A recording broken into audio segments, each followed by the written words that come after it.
म्हणजे अशी बरबटलेली माणसं ही पक्षात घ्यायची आणि त्यांचं संघ सगळं लंगोटी साफसूफ करून त्यांना डोक्यावर घेऊन नाचायचं. हे निष्ठावंत भाजपवाल्यांचे आज नशिबी आले. कसे तुम्ही राहताय? अरे ज्यांना राजकारणामध्ये पोरं होत नाही त्यांना आमची पोरं दत्तक घ्यावी लागतायत. हे काय शहर दत्तक घेणार? म्हणून मोहन भागवतांना टाओ फोडावा लागतोय, अपत्य वाढवा, अपत्य वाढवा. अहो अपत्य वाढवा म्हणजे तुमचे राजकारणातले अपत्य वाढवा, नुसती अपत्य नका वाढवू. खायला खाळ आणि भुईला भार. जमलेल्या माझ्या तमाम हिंदू बांधवांनो, भगिनींनो आणि मातांनो, या गेल्या 2 वर्षातली माझी ही 4थी सभा आहे. पण आजच्या सभेत मला खूप आनंद होतोय, कारण माझ्यासोबत माझा भाऊ आणि महाराष्ट्र नवनिर्माण सेनेचा अध्यक्ष राज संजय तर सोबत आहेच, खासदार आहेत आणि उद्याच्या महापालिकेतले सगळे नगरसेवक आहेत. या भावी नगरसेवकांना सांगतो की ही सगळी जनता ही तुमच्याकडे अपेक्षेने पाहते. त्यांच्या व्यथा काय आहेत याचा उल्लेख राजनी पण केला, संजयने पण केला. आणि राजनी त्यांच्याकडे ही महापालिका असताना काय कामं केली हे अभिमानाने सांगितलं. मग राजनी केलेली नाशिकमधली कामं आणि मुंबईमध्ये शिवसेनेने कामं केलीत. हे 2 नागरिकांसाठी कामं करणारे भाऊ एकत्र आले तर नाशिकचा काय उत्कर्ष होईल हे तुम्ही तुमच्या मनाशी विचार करा. आणि मी सहज येताना, कारण स्थानिक काहीतरी बोललं पाहिजे, या शहराच्या समस्या काय आहेत? समस्या सगळीकडे त्याच आहेत. पाणी टंचाई आहे, कचऱ्याचा प्रश्न आहे, बेकारी वाढते आहे, गुंडागर्दी वाढते आहे, अंमली पदार्थ वाढत आहेत, तस्करी अंमली पदार्थाची होते, शिक्षणाचा पत्ता नाही. म्हणजे महाराष्ट्रात कुठल्याही शहरात गेलं रस्त्यावरती खड्डे आहेत. शहराचं नाव बदला, समस्या त्याच चिकटवून द्या, कुठलंही भाषण कुठेही चालेल. हे यांनी गेल्या 10 वर्षात केलेलं आहे. म्हणजे 2014 पासून आतापर्यंत मोदींच्या काळात. आमच्या मुलाखती चालू आहेत रोज, आज किंवा काल सुद्धा. मुलाखतकार एक प्रश्न नेहमी विचारतात की तुम्ही दोघं भाऊ एकत्र आलात. म्हटलं मग तुमच्या पोटात का घोडा आला? नाही, घोडा नाही आला. मग म्हटलं प्रश्न का विचारता? म्हणजे जेव्हा आम्ही एकत्र नव्हतो तेव्हा एकत्र का येत नाहीत, आणि एकत्र आलो तर एकत्र का आलात? तुमच्या अस्तित्वाचा प्रश्न आहे का? म्हटलं आमच्या अस्तित्वाची चिंता तुम्ही करू नका. शिवसेनेने आता यावर्षी शिवसेनेला 60 वर्ष होतील. अनेक निवडणुका लढवल्या, अनेक निवडणुकांमध्ये पराभव पचवला. विजय तसा फार थोडा नशिबी आला. पण पराभव होऊन सुद्धा शिवसेना संपली नाही. तर या निवडणुकीत आमचं अस्तित्व तुम्ही ठरवणारे कोण? पण ही निवडणूक जिथे जिथे ज्या शहरात निवडणुका आहेत त्या शहरातल्या नागरिकांनी त्यांचं आणि त्यांच्या भावी पिढीचं आयुष्य कसं असणार आहे, त्यांचं अस्तित्व कसं व्हायला पाहिजे हे ठरवणारी ही निवडणूक आहे. आम्ही पोटतिडकीने का तुमच्यासाठी प्रयत्न करतो? उल्लेख सगळे झाले. संजय राऊत आपण त्या काय धर्माच्या ध्वजाची आठवण करून दिली ज्याच्यावरती झाड आहे. मला एक प्रश्न विचारायचा आहे की भाजपचं हिंदुत्व हे खरं हिंदुत्व आहे का चुनावी हिंदुत्व आहे? राम मंदिर केलं म्हणून तुम्ही डंका पिटलात आणि प्रभू रामचंद्र जिथे तपश्चर्याला बसले होते, म्हणजे फार थोड्या ठिकाणी प्रभू रामचंद्रांचं वास्तव्य होतं, त्यातली ही एक म्हणून तरी पुण्यभूमी आहे. कुंभमेळा इकडे का होतो? तपोवन त्याला का म्हणतात? पर्णकुटी कुठे होती? ही सगळी झाडं जर का कापली आणि उद्या जर का कोणी विचारलं की प्रभू रामचंद्र कुठे राहिले होते, काय सांगणार? हे नमो भवन आम्ही केलेलं आहे. शासकीय विश्रामधामात प्रभू रामचंद्र राहिले होते म्हणून सांगणार? संपूर्ण सत्यानाश करायचा, धर्माची एक पट्टी अशी लावायची की सगळे अंधभक्त झालेत आणि एक असा काही तुमच्यावरती संमोहन करायचं, मोहिनी टाकायची की स्वप्नात गुंगवून टाकायचं. देवेंद्र फडणवीस ज्यांनी एक शहर दत्तक घेतलं होतं, राज बरोबर बोलला. अरे ज्यांना राजकारणामध्ये पोरं होत नाही त्यांना आमची पोरं दत्तक घ्यावी लागतायत, हे काय शहर दत्तक घेणार? म्हणून मोहन भागवतांना टाओ फोडावं लागतोय, अपत्य वाढवा, अपत्य वाढवा. अहो अपत्य वाढवा म्हणजे तुमचे राजकारणातले अपत्य वाढवा, नुसती अपत्य नका वाढवू. खायला खाळ आणि भुईला भार. मोहन भागवतांचं तेवढं तरी ऐका. आणि भाजप आज हा उपटचुंबांचा पक्ष झालेला आहे. उपटचुंब म्हणजे मला थोडी धाकधूक तर कधीच नव्हती, पण गेल्या वेळेला जी काही व्यासपीठावरती माणसं होती त्यातली काही कमी झाली असं मला कळलं. पण आज बघतो तो व्यासपीठ हाऊसफुल आहे. समोर तर आणखीन तुडुंब भरले. अरे आमच्याकडे पोरांचा तोटा नाहीये, अस्सल निष्ठावान अजूनही इथेच आहेत. म्हणजे आम्ही मोठी केलेली माणसं गेली असतील, पण ज्यांनी मोठी केली ती साधी माणसं आज देखील आमच्या सोबत आहेत. पण मला तुम्ही तर सोबत आहातच, आणि टीव्हीवरनं भाजपवाले सुद्धा बघत असतील चोरून. त्या भाजपवाल्यांची मी खरंच आत्मीयतेने बोलतोय, मी कुत्सितपणे किंवा टोमणा मारत नाही. मला भाजपवाल्यांना विचारायचंय की अरे काय नशिबी आले तुमच्या जीणं.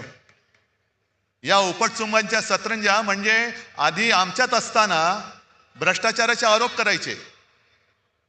एक कोण तो म्हणे सलीम कुत्ताचा साथीदाराबरोबर फोटो. मग तुम्हाला पक्ष वाढवायला कुत्ता चालतोय, बिल्ली चालतोय, चुहा चालतोय, सब कुछ चलता है. म्हणजे अशी बरवटलेली माणसं ही पक्षात घ्यायची आणि त्यांचं संघ सगळं लंगोटी साफसूफ करून त्यांना डोक्यावर घेऊन नाचायचं. हे निष्ठावंत भाजपवाल्यांच्या आज नशिबी आले. कसं तुम्ही राहताय? हा भाजप तुम्हाला अपेक्षित होता? अगदी आम्ही दोघं एकत्र आल्यानंतर ज्यांनी फटाके फोडले दुसऱ्या दिवशी तिकडे. जाऊ दे त्यांचं नशीब आणि ते, मला त्यांच्या नशिबाची पर्वा नाही. मला वाईट वाटतंय ते निष्ठावान भाजप कार्यकर्त्यांचं वाटतंय. त्यांना प्रवेश दिल्यानंतर आमच्या देवेनी ताईंना रडू आवरेना. मला त्यांच्याबद्दल आदर आहे. मी ताई तुम्ही आमच्याबद्दल चांगलं बोलावं म्हणून मी बोलत नाही, तुम्ही तुमचं काम निष्ठेने करताय. उद्या मी बोलतो त्याच्यावर तुम्ही टीका जरूर करा, कारण तुमची ती निष्ठा त्या पक्षाची आहे. पण ज्या पक्षाची निष्ठा तुम्ही बाळगता आहात, राखता आहात, तो पक्ष आज उपऱ्यांचा पक्ष झालाय. उपरे. आणि हे माझं वाक्य नाहीये, देवयानी ताईंचं वाक्य आहे की दलालांनी चुकीचं ब्रीफिंग केलंय म्हणजे भाजप आज दलालांचा पक्ष झालेला आहे. तिकडे सुधीर मुनगट्टीवार बोललेत की शनी शिंगणापूर आणि भाजपला दरवाजेच नाहीयेत. पण मुनगट्टीवारजी तुम्हाला कल्पना आहे, शनी शिंगणापूरला जातात ते संकटग्रस्त जातात आणि भाजपात येतात ते ईडी सीबीआय इन्कम टॅक्स ग्रस्त येत आहेत, चोर दरोडेखोर येत आहेत. मग ज्या रामाने रावणाचा वध केला तो रावण सुद्धा भाजपमध्ये आला तर त्या रावणाला सुद्धा घेतील, एवढे निर्लज्ज झाले ते. कुठे यांचं हिंदुत्व?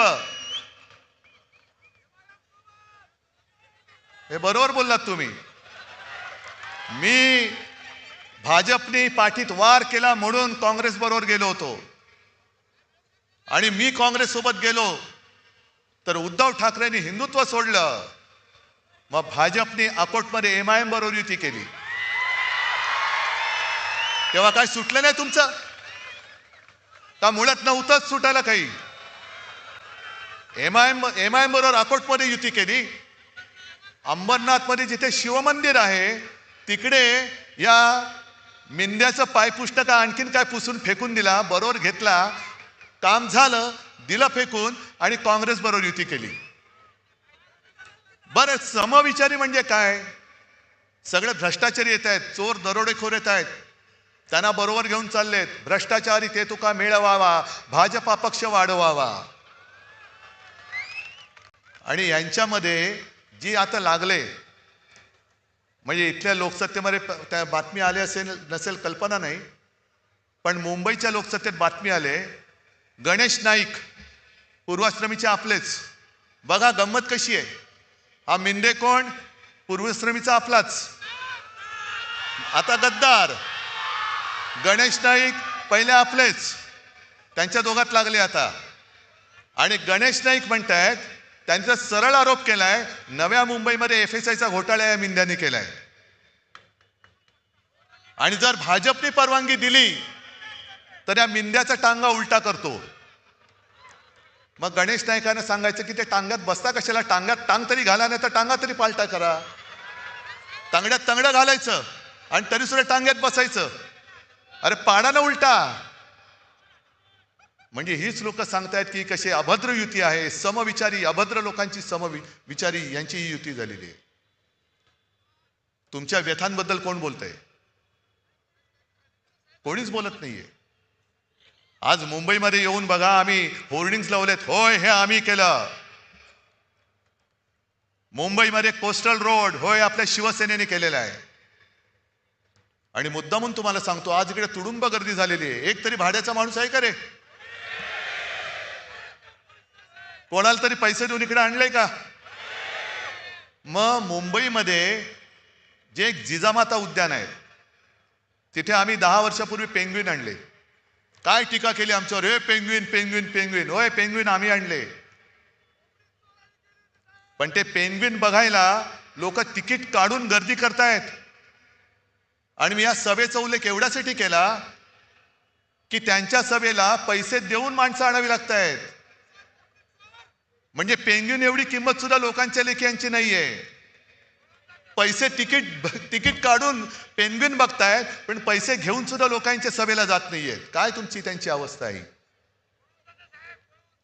आज नाशिकमध्ये जो आम्ही वचननामा जाहीर केलेला आहे, का नाही करायचा तो? पण तो करायचं की नाही हे तुम्ही ठरवायचंय. तुमच्या समोर सगळं घडतंय. आज जसं तिकडे बंगालमध्ये ममता बॅनर्जी यांच्या हुकुमशाही विरुद्ध रस्त्यावरती उतरल्यात, अख्खा जवळपास बंगाल रस्त्यावरती उतरलाय. मग हा माझा महाराष्ट्र, शिवरायाचा महाराष्ट्र, छत्रपतींचा महाराष्ट्र, शाहू फुले आंबेडकर यांचा महाराष्ट्र, यांच्या दडपशाहीच्या विरुद्ध शेपूट घालून आत बसणार? अरे ज्या महाराष्ट्राने या देशाला दिशा दिली, त्याची दुर्दशा करणाऱ्याच्या हातामध्ये तुम्ही पूर्ण तुमचं नशीब परत एकदा त्यांच्या हातात देणार? हा वचननामा आहे, नुसता छापलेला कागद नाहीये रंगीत. तो आमचा ठाकरेंचा शब्द आहे. ही मोदी गॅरंटी नाहीये, बोगस मोदी गॅरंटी नाहीये. हा ठाकरेंचा शब्द आहे. आणि ठाकरे जे बोलतात ते करतात. आम्ही कोणी त्यांच्या कामाचं श्रेय कधी घेतलेलं नाही, कारण आम्हाला तशी गरज नाहीये. मशाल तुमच्या हृदयात पेटली पाहिजे. ज्या पद्धतीने यांचा कारभार सुरू आहे, ज्या पद्धतीने यांचा कारभार सुरू आहे, बिनविरोध निवडणुका जिकडे झाल्या, तो राहुल नार्वेकर विधानसभेचा अध्यक्ष, विधानसभेमध्ये अध्यक्ष असल्यानंतर विधानसभेत त्यांचा अधिकार असतो. आणि विधानसभेचा अध्यक्ष, लोकसभेचा अध्यक्ष, राज्यसभेचा अध्यक्ष हा पूर्णपणे निष्पक्षपातीपणाने वागणारा पाहिजे. आणि आमच्यावरती घराणेशाहीचा आरोप करणारे भाजपा या राहुल नार्वेकरांच्या घरातले 3-3, 4-4 जणांना उमेदवारी देत आहेत. आणि तो समोरचा उमेदवार त्यांनी अर्ज मागे घ्यावा म्हणून अधिकाराचा दुरुपयोग करणारा राहुल नार्वेकर निवडणूक आयोगाला चालून जातोय. तरी सुद्धा चालतंय. आम्ही जरा कुठे काय केलं तर निवडणूक आयोग लगेच हातोडा घेऊन बसलेला असतो. पण यांनी काही केलं तरी काही करत नाही, कारण निवडणूक आयुक्त शेपूट घालून बसलेला आहे. ही लोकशाही नाही, ही झुंडशाही आहे. ही झुंडशाही आहे. आणि आज जर का आपण उठून उभे राहिलो नाही, तो उद्या वरवंटा असा फिरेल की पुन्हा एकदा इंग्रजांपेक्षा जास्त 150 वर्षापेक्षा यांच्या गुलामगिरीत आपल्याला राहावं लागेल. हिंदुत्वाचा हा बुरखा आहे. कारण हा जर का बुरखा नसता तर तपोवनातली झाडं यांनी कापली नसती आणि बिल्डरला ती जागा दिली नसती. काय तपोवनाचं ज्यांना महत्व नाहीये, इकडे तपोवन कापतायत, तिकडे आरेचं जंगल कापलं, कुठे आरवली पर्वत बोडका करतायत, ताडोबा अंधारीमध्ये खाणीसाठी जागा देऊन टाकतायत. हे सगळं राजकारण आजूबाजूला शिजत शिजत शिजत असा विचार करू नका, अरे ताडोबाला झालं, आमच्या नाशिकमध्ये तर नाही ना झालं. अरे मुंबईत झालं, आमच्या नाशिकमध्ये तर नाही ना झालं. नाही, आज ज्यांच्यावरही वेळ आले, उद्या तुमच्यावरती वेळ येईल. गेले 2-4 दिवस माझा घसा बसला होता. तुम्ही आमच्या दोघांच्या मुलाखतीत पाहिलं असेल, ऐकलं असेल. आणि हिंदीमध्ये आज माझी एक मुलाखत झाली. तर मुलाखतकाराने विचारलं की इस बार आपको ऐसी कौन सी खासियत लगती है मुंबई की चुनाव के बारे में. म्हटलं इस बार खासी यही खासियत है, कारण सगळे मुंबईकर खोकतायत, फुफ्फुसाचे आजार होत आहेत, कारण नियोजन शून्य विकास. रस्ते खोरून ठेवलेले आहेत, धूळ सिमेंट सगळं मुंबईकरांच्या श्वासामध्ये आता हे सगळे प्रदूषण जात आहे. उद्या तुमच्याकडे सुद्धा ते तेच करतील. आम्ही तुम्हाला एक चांगलं आयुष्य देण्यासाठी आलो आहोत एकत्र. होय, आम्ही एकत्र आलो, सत्तेसाठी आलो. मग तुम्ही जे काय हे भाजप आणि सगळे आलेत, ते काय विटी दांडू खेळायला आलेत? काय खेळायला आलेत? होय, आम्ही सत्तेसाठी एकत्र आलो आहोत आणि ती सत्ता आम्हाला तुमच्या विकासासाठी, तुमच्या भविष्यासाठी, भवितव्यासाठी राबवायची आहे. बोला ना ठणठणीतपणाने, कशाला लपवता भांड. आज नाशिक जे आम्ही मुंबईमध्ये करून दाखवलं, मुंबईमध्ये आज महापालिका शाळांचा दर्जा येऊन तुम्ही बघा. कारण गरीब माणसाला त्याच्या मुलांनी शिकायचं नाही, कारण मोठ्या शाळांच्या फी परवडत नाही. मग शिक्षण देणार कुठे? महापालिका शाळेमध्ये मोफत शिक्षण, आणि ते सुद्धा 8 भाषांमध्ये आपण मुंबई महापालिका शाळेमध्ये शिक्षण देतो. वेगवेगळ्या भाषा, 8 भाषांच्या शाळा आहेत. ICSE, CBSE या सगळ्या काय म्हणतात ना ABCD, हे सगळे अभ्यासक्रम आपण महापालिका शाळेमध्ये शिकवतो. उद्या नाशिकची सत्ता आमच्या हातात द्या, मी नाशिकमध्ये महापालिका शाळेत हा अभ्यासक्रम सुरू करून दाखवेन. महापालिकेच्या शाळा आजपर्यंत मुंबईमध्ये सगळ्यांना लाज वाटायची. मुलगा शिकतो का? जातो, शिकतो ना. कुठल्या शाळेत शिकतो? बोलायला यायचं नाही, कारण का महापालिकेची शाळा. आता अभिमानाने सांगतात, आता महापालिका शाळेमध्ये प्रवेशासाठी रांगा लागतात, आणि लोक अभिमानाने सांगतात की माझा मुलगा महापालिका शाळेत शिकतो. मुंबईमध्ये जे आम्ही केलं वैद्यकीय महाविद्यालय, उद्या सत्ता द्या, तुम्हाला नाशिकमध्ये वैद्यकीय महाविद्यालय करून दाखवतो. जगातली सगळ्यात माफक दरामध्ये प्रवास सेवा देणारी BST ही मुंबईमध्ये आपण टिकवली. हे बंद करायच्या मागे लागलेत. नाशिकमध्ये तशी आपण प्रवास सेवा सुरू करून दाखवू. करण्यासारख्या अनेक गोष्टी आहेत. करणारे आम्ही तयार आहोत. करून घ्यायची की नाही हे तुम्ही ठरवायचं आहे. कारण जर करूनच घ्यायचं नसेल तर हे नुसते घोटाळे आहेत. हे मी मगाशी राजने पण उल्लेख केला, तपोवनाचा घोटाळा आहेच. मुंबईमध्ये गेल्या 4 वर्षात 3 लाख कोटीचा घोटाळा या अभद्र युतीने करून ठेवला. 3 लाख कोटीचा. आणि हे सगळे मुद्दे आहेत. मे 24 पासून अवाजवी दराने जमीन खरेदीवर 80 कोटींचा आर्थिक भार, हे सगळे वाचतो मी. 1300 कोटींच्या STP प्रकल्पावर वाद, कंत्राटदाराला काम सुरू होण्याआधीच 150 कोटी आगाऊ देण्यात आले. हा आगाऊपणा जो आहे ना, हा महत्वाचा आहे. तो जो मुंबईत केला त्यांनी 3 लाख कोटी त्या कामासाठी आगाऊ रक्कम देतात, आणि त्या आगाऊ रकमेतनं हे आगाऊ पैसे काढतात आणि ते लोकांना वाटतात. निर्णय तुम्ही घ्यायचा आहे. हार जीत आमची नाही, आमचं सोडून द्या. तुमचं आयुष्य तुम्हाला कसं जगायचंय, तुमच्या मुलाबाळांच्या लेखी काय होणार आहे, काय करायला पाहिजे, हे ठरवणारी ही निवडणूक आहे. आणि म्हणून आम्ही दोन्ही भाऊ मिळून तुम्हाला वचन देतो आहोत. जे बोलतो ते आजपर्यंत आम्ही करून दाखवलेलं आहे.